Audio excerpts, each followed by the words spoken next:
Find out what we love about it. What did we love about it? What do we love about it? And really take all of that and build a better book, build a better universe.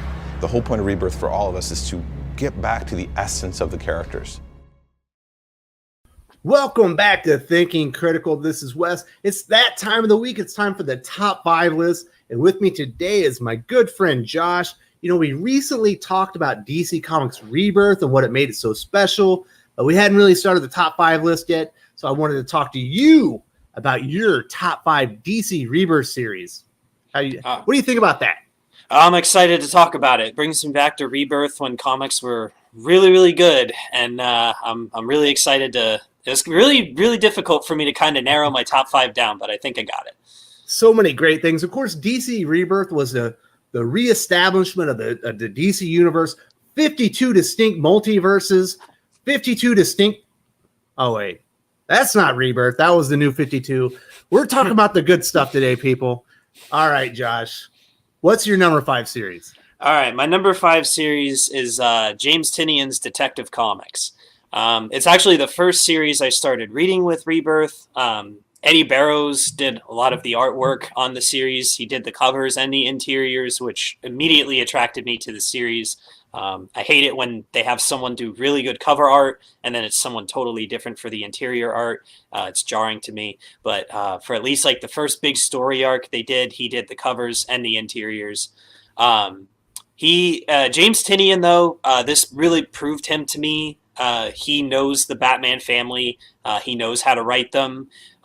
It's really fun to watch a writer grow, and Detective Comics was proof of James Tynion's growth. He started out in DC kind of wonky with the new 52. He made a couple changes to a couple characters' origins and stuff that fans didn't really like, but he was able to take that fan criticism, use it to grow as a writer, and then he moved into Detective Comics, which worked really well to help Tim Drake grow as a character, and it restored all the damage that the New 52 had done to Tim Drake as a character. And that Tim Drake is my personal second favorite character in all of DC, so it was really good to read a run that was basically devoted to restoring Tim Drake to his levels of greatness that he had pre-New 52. The title did a really good job focusing on the Batman family, how it operates and how it works, the tensions between each member, you know, how at the end of the day, even after something bad happens, all of them can kind of come back together under like a single cause, and they can regroup and they remember what unites them as a family together. I thought that the title was just awesome. To me, Detective Comics hasn't been in bad hands since it started with Rebirth. It went from Tynion to Hill, and now it's with Tomasi. I feel like Detective Comics has been great since Rebirth started.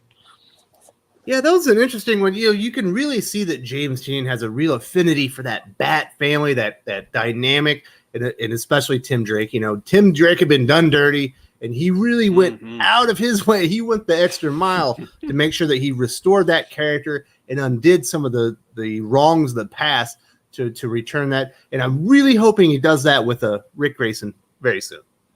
Yeah, same here. If anyone can do it, he can. All right, so what's your number 4? My number 4, which I wish I could put it higher than this, but the top 3 for me are just about, you can't budge. Number 4 for me is Superman. By Tomasi. I kind of want to lump Jurgen's Action Comics in with this, but I'm just giving it to Tomasi's Superman run. It was just, if you ever want to read a comic book to just feel happy and to brighten up your day, brighten up your life, this is the book to do it. The artwork by Patrick Gleason, he was like the main artist on the series. He didn't do everything, but he was the main artist that worked with him. There's some Jimenez on there too, though. And he really going wrong there. Yeah, he really came out to shine. Like when they put him on that, and then Super Sons, and then he had a lot of time on Justice League. Like, wow, yeah, that showed that guy's a superstar. But yeah, just the family dynamics with Clark, Lois, and John, just written like the perfect family. They had their problems, but they got together at the end of the day. They got over it. Clark and Lois were more John was they were only concerned about John. They were concerned about his powers and how the public was going to react to him emerging, and John's powers. They're not really sure. Like, they weren't really sure for a while what was going on with him, because he had different powers because of his mixed heritage and stuff. It just such a great family book. The art was awesome. It was always super colorful. It was the perfect characterization of Superman. Tomasi got him right on the head with his characterization and how he wrote the whole family. I just actually started reading the Lois and Clark miniseries that came before it, and even in that, Jurgens gets the characters so right, and those stories just blend so well together. And during Rebirth, you had a really good established continuity with Superman and Action Comics. Felt like the same character was in both titles. Both titles were lined up and matching well. Whenever they did crossovers, you were never confused. You knew exactly where things picked up and left off issue to issue.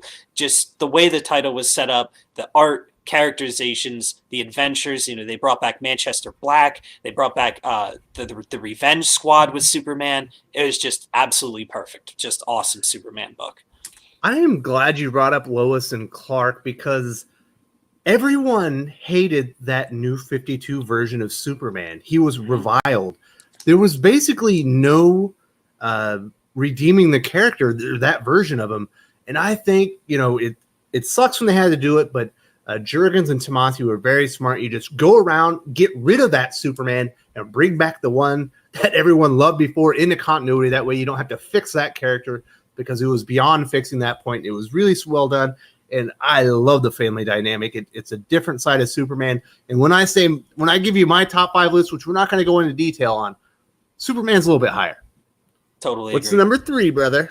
Number 3 is Hal Jordan and the Green Lantern Corps. It was really tough to match this up with Superman, but Hal Jordan and the Green Lantern Corps was one book that I actually managed to read start to finish in floppy issues. I read 1 through 50 in floppy issues. It was just absolutely awesome. Vendetti, this really showed me that guy is a superstar. I didn't really know his name before this, and eventually, I think it was like around issue 20, I eventually stopped and I'm like, who is writing this book? Because it is awesome. And it was Vendetti. It's a really tough book to write something like this, because you're working with the 4 main Green Lanterns from Earth. You have Hal Jordan, Kyle Rayner, John Stewart, and Guy Gardner. And to manage to work, and the 4 of them are very big, complex, complicated characters, and all 4 of them are completely different characters. They're not written the same at all. Guy Gardner is the cocky, hot-headed asshole. Hal Jordan is, the arrogant, like, Top Gun fighter pilot. Yep. Kind of. Yeah. He's kind of like the Indiana Jones of the Green Lantern. He's the loose cannon, but he's reliable. Yeah, exactly. And then you have John Stewart, who's like very methodical. He's the architect, the military guy, buttoned up. Yep, sniper. Like he's got to have everything by the book. Like, we got this all planned out. And you have Kyle Rayner, who's kind of the newbie of the bunch. He's, he is, but he isn't. Like, he's very artistic. He can kind of go off the rails sometimes. He's not. He's not. He's not like any of the other 3. He doesn't have much in common with them at all. Yeah, he's a dreamer. He dreams big, and he has a big heart, a big mind, very artistic with his constructs and stuff. And to manage to make those 4 work together as a unit, and to get their characters right in that one book, which he didn't get spinoffs, he didn't get events, he didn't get miniseries. He just had those 50 issues to work with. That shows true talent. And he got their characterizations perfectly. You had excellent artwork. It changed a couple times. I know you had oh man, it was basically Ethan Van Sciver and Rafa Sandoval. Yeah, Sandoval. Yep. When Patch Zurcher is your fill-in artist, you got a pretty damn good looking book. And I think there's another guy. I forgot his name right now. I'm going to make myself look stupid if I try to remember it. Sandoval and Van Sciver were the best 2, though. Sandoval, he did. I think Sandoval did most of the work near end. Dark Stars and they were fighting Zod and stuff, which, oh my god, that stuff looked absolutely fantastic. Like the art throughout the whole series, it was one thing where you had different artists coming in and out, and it never threw me out of the book. Like it was never super jarring because, like you said, when Pat Searcher's your fill-in artist, you're in a good place. You've got a good team. Yeah, that book just told a lot of epic stories. It started out strong and ended even stronger. I thought it was great. Robert Venditti's my favorite artist or writer, so Hal Jordan's Green Lantern Corps is a little higher on my list, I will admit. And you know what the sign of a great writer is? To make me care or like a character that I don't like, or borderline even hate, because I don't like Guy Gardner. I don't like meatheads. He's a grating character to me. I don't even like that he was ever picked to be a Green Lantern. It did make sense to me. He didn't fit the description what a Green Lantern for me. But when you read Hal Jordan, the Green Lantern Corps number 13, when you find out his backstory and he's got that that amazing one-on-one fight, I love the character right after that, and he's one of my favorite Lanterns now, and it's all because of Venditti and the way that he was able to portray the character and explain why he's kind of rough around the edges and why he has some of those traits that I don't enjoy because he has to. Mm-hmm. Yeah, I think the arc with that Venditti set up in the background with Arkillo and Guy Gardner, which Arkillo was the Yellow Lantern that he had like that macho competition with. That was probably my favorite part of the entire book. I knew who Guy Gardner was coming into that book, but I didn't really like him. But as Venditti wrote him, he went from being my least favorite of the four to him being the one that I was looking forward to the most with Venditti's writing. I was like, wow, what's he going to do with Guy Gardner next? Like, what's going to happen with Gardner with Arkillo, and what's going to happen when he gets like that Dark Star suit? And, then he had his redemption arc with his father and stuff. Oh man, yeah, he just wrote Guy Gardner so well. And like you said, that's the skill of a great writer, being able to make me like a character that I previously didn't care about or that I didn't like. All right, what's number 2? Number 2 is Titans, and it breaks my heart to put it at number 2. I wanted it to be number 1, but my number 1 was just the overall, I think, best book in Rebirth. But Titans really was the title in Rebirth that reinvigorated me to comics, and it opened me up to this whole new universe and this whole new level of fandom that I didn't even know was possible. When I got into Titans, I didn't really know. I had watched the Teen Titans TV show when I was younger, from like 04 and 05. And I really enjoyed that. But I didn't really know that there was this massive history to Teen Titans and comic books. And I certainly didn't know that the Teen Titans basically carried DC's comic book sales throughout the 80s with the new Teen Titans.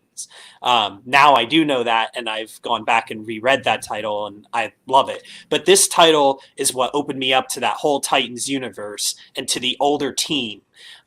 This title was like a spiritual sequel to the new Teen Titans set in a modern tone. You had basically the same team, minus Raven and Starfire and Cyborg, but you had Grayson and you had Wally West, who were the two main characters of the book. You had Donna Troy. Those three alone, the history that they carry together from their time, spent as the new Teen Titans when they were younger, and the friendship that those three share was just absolutely incredible. And Dan Abnett captured so much in that book. Brett Booth and Norm Rapmount on the pencils and the art.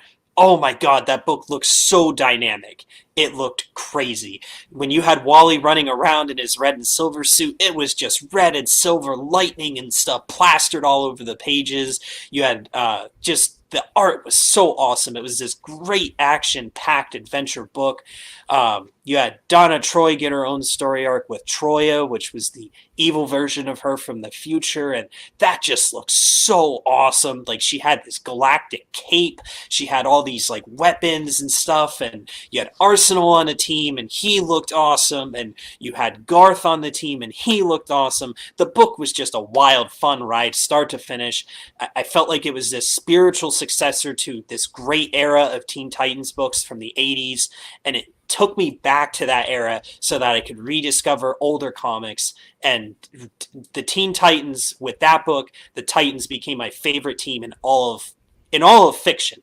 I used to love the Justice League. They were my favorite. Now I'm like, nope, Justice League doesn't cut it anymore. Got to be the Titans. That book was awesome.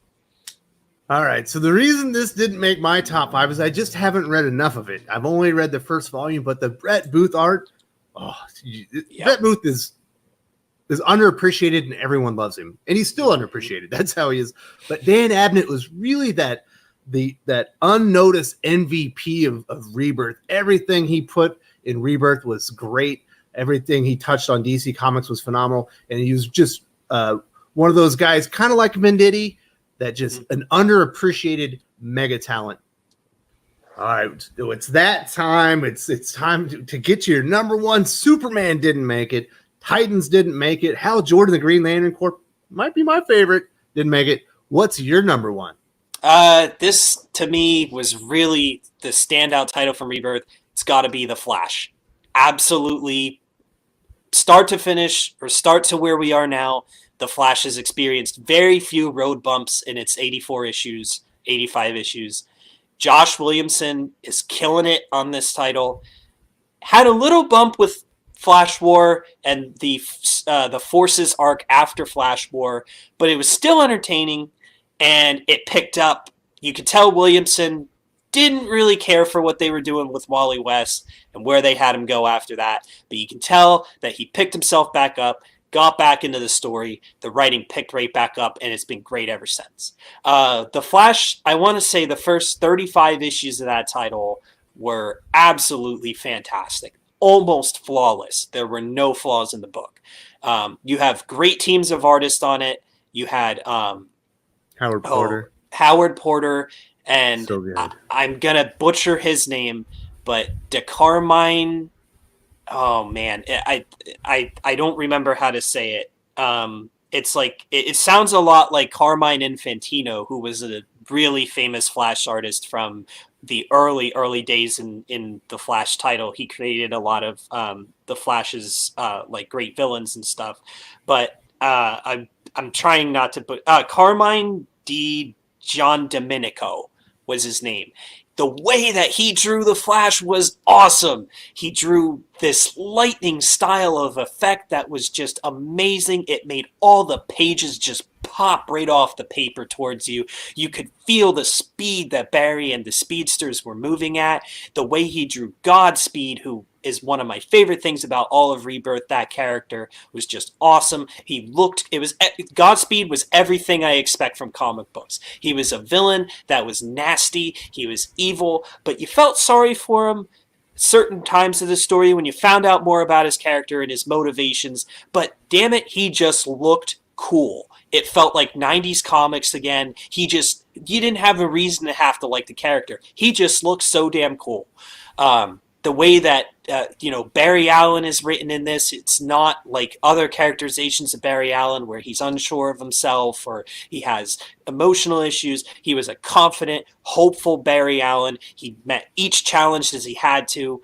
Did he screw up his relationship with Iris West a couple times by keeping secrets from her? Yeah, he did, but that's life. That happens. Just perfect title. The way that they went over Reverse Flash and the way that they went over Godspeed and all of that was just absolutely perfect. It's definitely on my top 5. Not quite at the top list. I had some issues with the way the Flash Wars ended. I did not like that, and I did not like the Force Quest afterwards. So it brought it down for me. But I love the Flash. It's just a wonderful series. One of the probably maintained the best quality up until when it dipped. It was actually kind of maybe a little bit higher than Hal Jordan. But I don't think the full breadth because of that. But I do think they did Josh Williamson dirty by deciding that they needed to jettison Wally over to Sanctuary and destroy the character in Heroes in Crisis. It's too bad, but great choices. So here's my top 5. A lot of stuff that we've already talked about. My number 5 is Nightwing. Number 4 is Aquaman. Number 3 is Flash. Number 2 is Superman, Action Comics, and Super Sons. I didn't want him to take up all the list.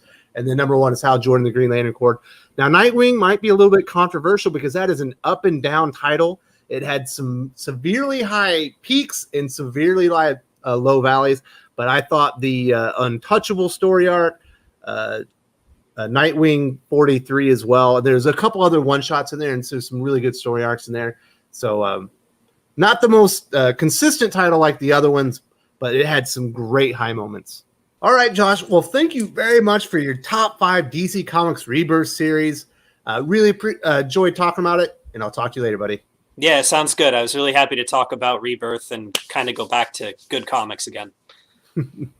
If you enjoyed this video, please give it a like. I would appreciate it very much. It helps us attract more views for the channel. Subscribe for future commentary, comic book news, and reviews. And don't forget to ring the bell for notifications. If you want to talk comics, movies, and much, much more, you can follow me on Twitter at Wes_from_TC. With that, Salamat Po, and I'm out.